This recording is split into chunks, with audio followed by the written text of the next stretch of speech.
கும்மிடிப்பூண்டி சிப்கா தொழிற்பேட்டையில் தொழிற்சாலை பணத்தை திருடி கொடைக்கானலுக்கு இன்பச் சுற்றுலா சென்ற ஊழியர் கைது செய்யப்பட்டுள்ளார். சிசிடிவியை ஏமாற்றி பணத்தை திருடியவர் செல்போனால் சிக்கியது எப்படி?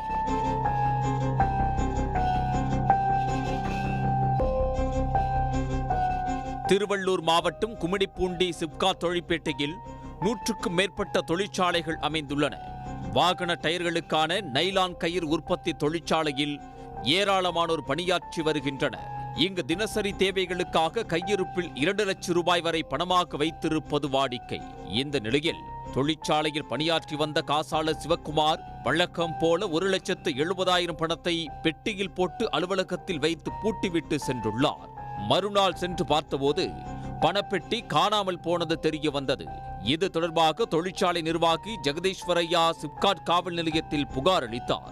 இந்த புகாரின் பேரில் காவல்துறையினர் 2 தனிப்படைகள் அமைத்து விசாரணையில் ஈடுபட்டனர். தொழிற்சாலை சிசிடிவி காட்சிகளை காவல்துறையினர் ஆய்வு செய்தனர். அதில் மர்ம நபர் ஒருவர் நள்ளிரவு நேரத்தில் சிசிடிவி பதிவுகளில் இருந்து தப்பிப்பதற்காக பதுங்கியபடி சாதுரியமாக முகத்தை மறைத்தபடி தவழ்ந்து சென்று பணப்பெட்டியை திருடிக் கொண்டு செல்வது பதிவாகி இருந்தது. இதனையடுத்து தொழிற்சாலைக்குள் பணியில் இருப்பவர்கள்தான் திருடியிருக்க வேண்டும் என போலீசார் முடிவுக்கு வந்தனர்.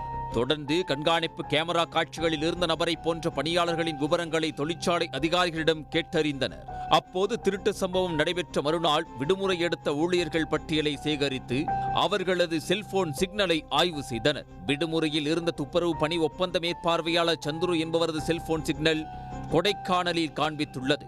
தொடர்ந்து அவரது செல்போன் சிக்னலை கண்காணித்த போது 2 நாட்களுக்கு பிறகு சென்னை திரும்பியது தெரிய வந்தது. இதையடுத்து சந்துரு வீட்டிற்கு சென்ற போலீசார் அவரை கைது செய்து காவல் நிலையம் அழைத்துச் சென்று கிடுக்குப்பிடி விசாரணையில் ஈடுபட்டனர். அப்போது தொழிற்சாலையில் இருந்து பணத்தை திருடி இன்பச் சுற்றுலா சென்றதை ஒப்புக்கொண்டார். சுமார் 3 ஆண்டுகளுக்கு மேலாக தொழிற்சாலையில் ஒப்பந்த அடிப்படையில் துப்புரவு பணிகளை மேற்பார்வை செய்யும் பணியில் ஈடுபட்டு வந்துள்ளார்.